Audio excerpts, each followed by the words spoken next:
Welcome to Penrose Learning, where we make understanding easy. You're starting now. Open File Explorer and navigate to the items you want to compress. Make sure files aren't locked by programs, because that prevents zipping.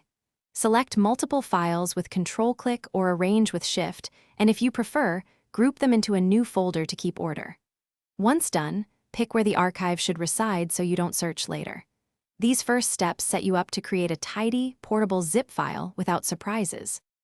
Now you'll compress. Right-click your selection and choose Compress to ZIP file or use Send to Compressed, Zipped, Folder. Windows builds the archive instantly for typical sizes. If you prefer keyboard work, press Ctrl+C, then paste into a new folder and right-click that folder to compress. Rename the resulting.